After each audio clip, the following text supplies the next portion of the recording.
इस कहानी के सभी पात्र और घटनाएं काल्पनिक हैं, जिसका किसी भी व्यक्ति या घटना से कोई संबंध नहीं है। यदि किसी घटना के साथ इसकी समानता होती है, तो इसे मात्र एक संयोग कहा जाएगा।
दिग दिगंत और अनंत तक गूंजायमान है।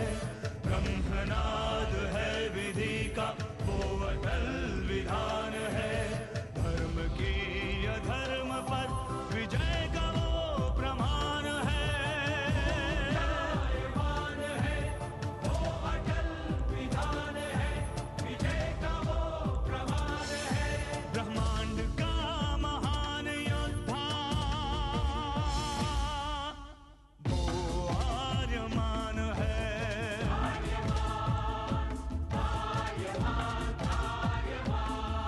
ब्रह्मांड का महान योद्धा वो आर्यमान है। आर्यमान है।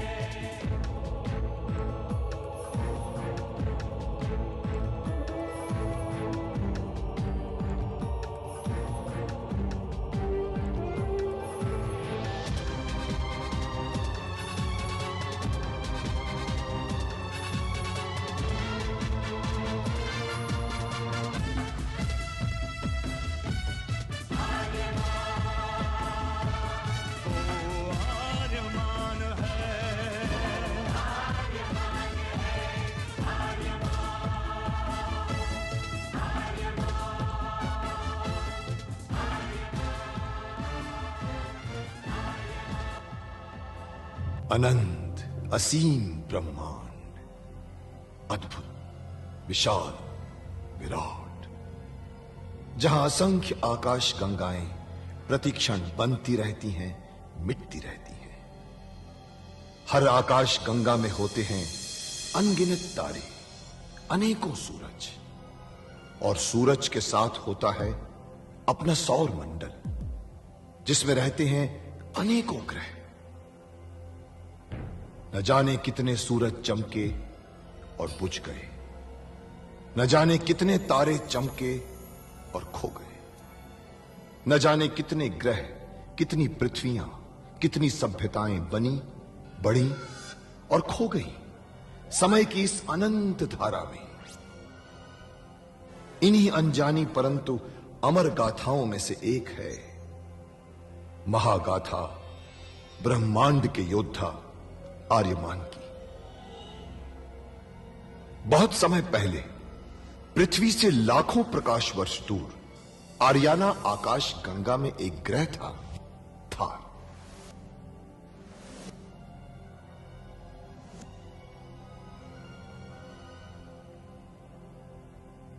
थार एक रेगिस्तान था, पानी की बूंद नहीं थी, फिर भी पूरे ब्रह्मांड के लिए मूल्यवान था थार, क्योंकि थार में थी ऐसी खाने जहां से दुर्लभ जीवनदायी पदार्थ निकलता था, जिसे थारस कहते थे।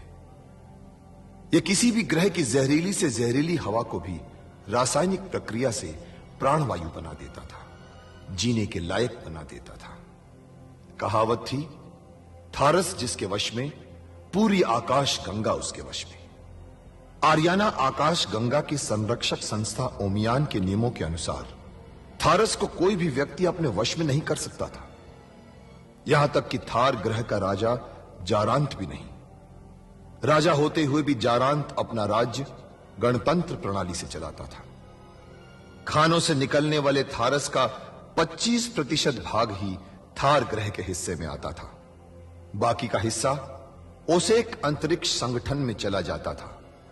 ओसेक आरियाना आकाश गंगा के व्यापारियों का संगठन था और जिसका संचालन अंतरिक्ष में बनाए गए एक कृत्रिम ग्रह ओसेक से होता था।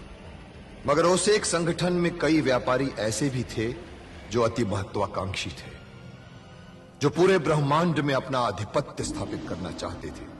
परंतु जब तक ओमियान था तब तक कोई कुछ नहीं कर सकता था।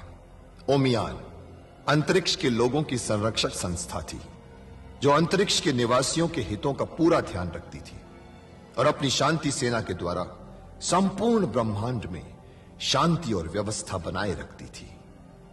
इसी ओमियान संस्था का अध्यक्ष था महान होशिंग। होशिंग जिस ग्रह पर रहता था उस ग्रह का नाम था गुरुक्षेत्र, जहां आज छिड़ी हुई है एक महाजंग।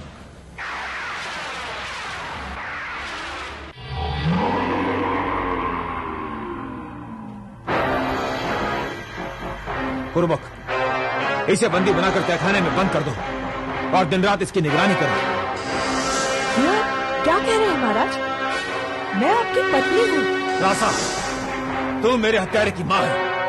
यदि मुझे मालूम होता कि जाबो की राजकुमारी मेरे हत्यारे को जन्म देने वाली है तो मैंने तुझे वही समाप्त कर दिया होता। आप रुक क्यों रहे हैं? आप मुझे अभी समाप्त कर दीजिए। आपकी मृत्यु का कारण तो मेरी मृत्यु के साथ ही समाप्त हो जाएगा।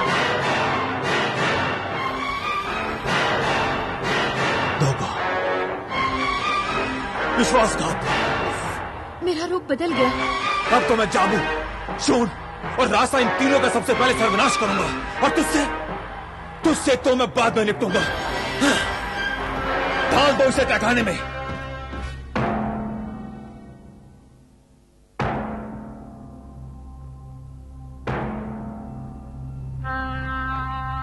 जिस बात का डर था वही हुआ।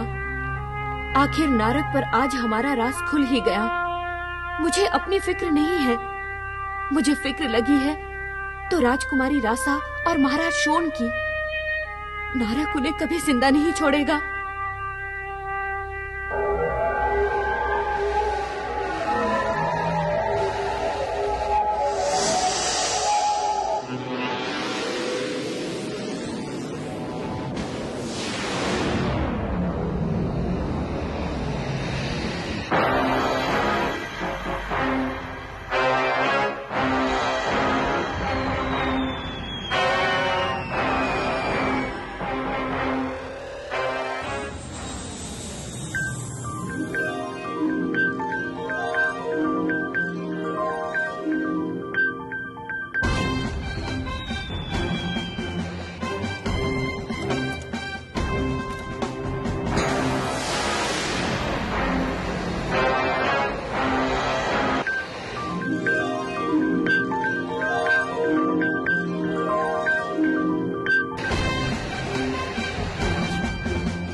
बेटी रासा, काफी समय बीत चुका है, अभी तक महाराज जारांत नहीं आए। हाँ पिताजी, संदेश तो उन्होंने ऐसा ही भेजा था।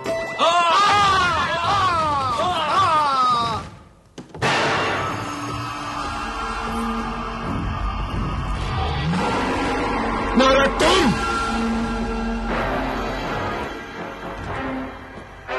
आश्चर्य है शोर, तुमने तो मेरे स्वागत की इतनी सुंदर व्यवस्था कर रखी है। ये बताओ, ये उन 7 रासाओं में से किस रासा के विवाह का आयोजन हो रहा है? वही जो वास्तविक रासा है, और ये आयोजन तुम्हारे लिए नहीं, ये तो थार के महाराज जारांत के लिए किया गया है। जारांत? मुझसे विश्वासघात करके तू जारांत के साथ जाना चाहती है? राजा, जारांत तो क्या, मैं तुझे किसी के स्वागत के योग्य नहीं छोड़ूंगा।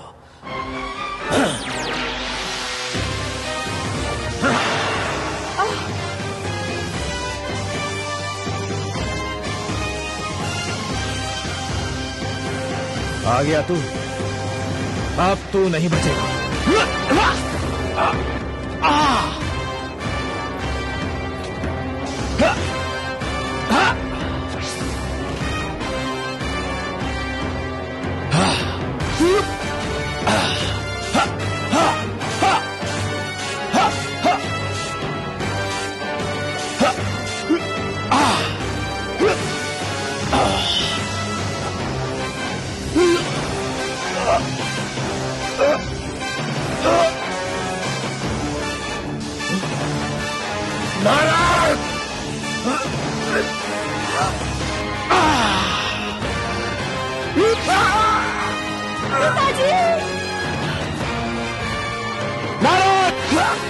महासामंत नारद,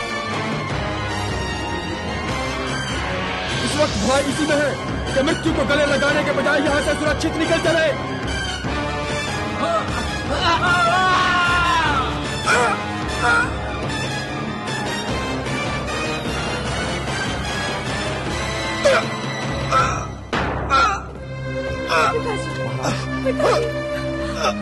महाराज, जारांत।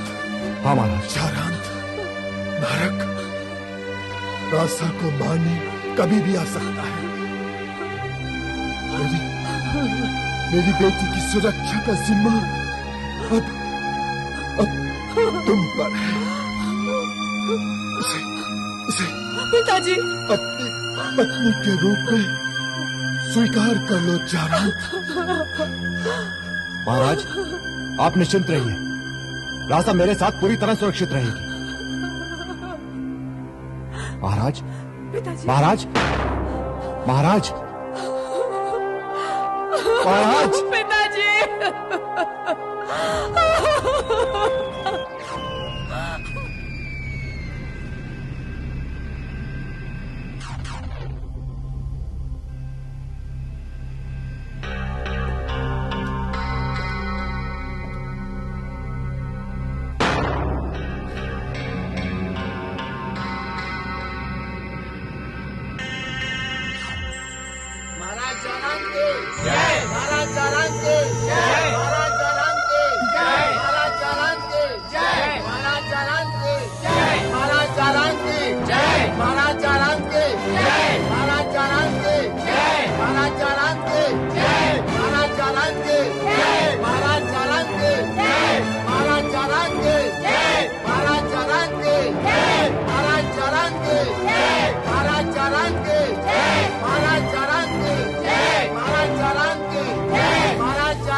परंतु थार को उत्तराधिकारी तो मैं ही दूंगी।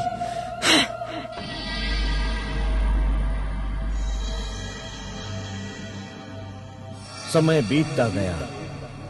राजपुरोहित शुक्रांत महारानी नासा का बांझपन दूर करने के लिए अद्भुत औषधि तैयार करने के प्रयास में लग गया, क्योंकि नासा अपने मन में सोच रही थी कि मैं कब गर्भवती हूं और रासा को नीचा दिखाऊं।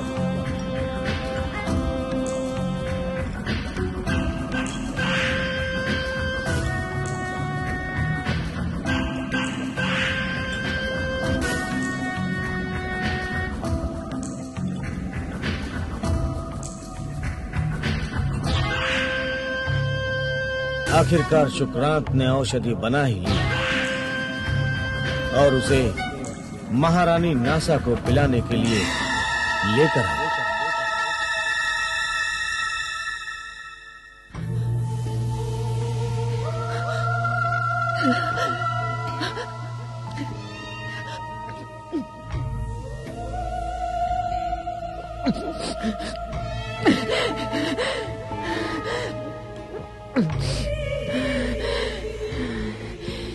शुक्रांत, यदि मेरी संतान रासा से पहले ना हुई तो स्मरण रखना, मेरा और तुम्हारा दोनों का अंत होगा। चिंता नहीं महारानी, जब तक यह शुक्रांत आपके साथ है आपको चिंता करने की कतई आवश्यकता नहीं। शुक्रांत, क्या ऐसा कोई मार्ग नहीं कि रासा कोई हटाया जा सके? महारानी रासा युवा है, सुंदर है और महाराज अपना अधिकांश समय उसी के साथ बिताते हैं। ऐसे में उसे रास्ते से हटाना कठिन है। उसे हटाना ही होगा।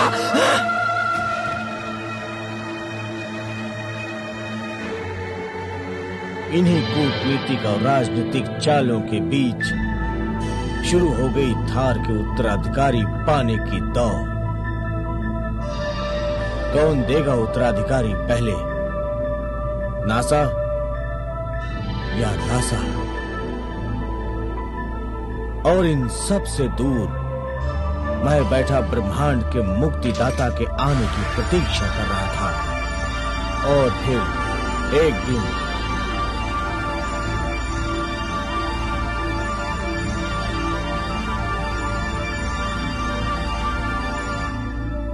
आ गई शुभ घड़ी, आ गई शुभ घड़ी। रासा, रासा क्या है सच है? हाँ महाराज। रासा, ये थार का भविष्य है। मैं आज बहुत प्रसन्न हूँ रासा। बोलो क्या मांगती हो? थार के सुंदर भविष्य के अतिरिक्त मेरी और कोई आकांक्षा नहीं है महाराज। तुम अद्भुत हो रासा, बहुत ही अद्भुत। हाँ, किंतु आपके राज्य कर्मचारी तो मुझे अपराधी समझते होंगे ना? वो क्यों? जब से मैं यहाँ आई हूँ आप अपना अधिक समय राज्यसभा में नहीं मेरे कक्ष में बिता रहे हैं। ये परिहास का समय नहीं है महाराज। आप शीघ्र ही सो जाइए ताकि प्रातः राज्यसभा में उपस्थित रह सके। मैं प्रकाश बुझा देती हूँ।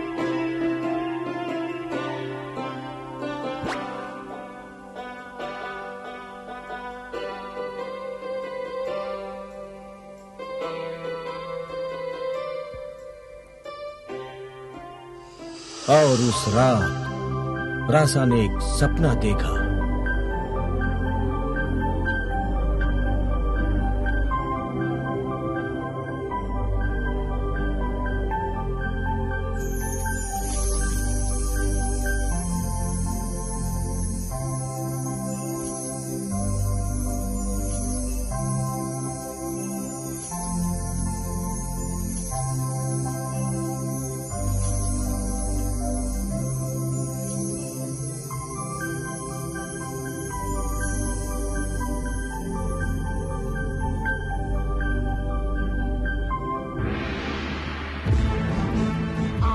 आर्यमान,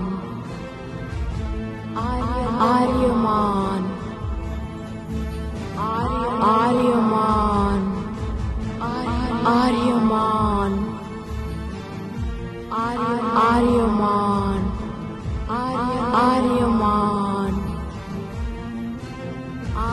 आर्यमान, आर्यमान।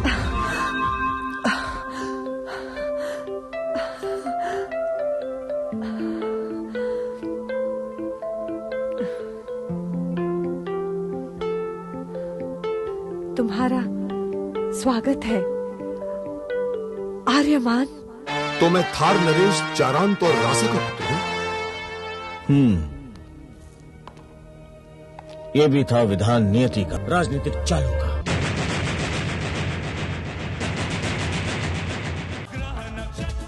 सूर्य चंद्र जिसके नेत्र कान है, ब्रह्मांड का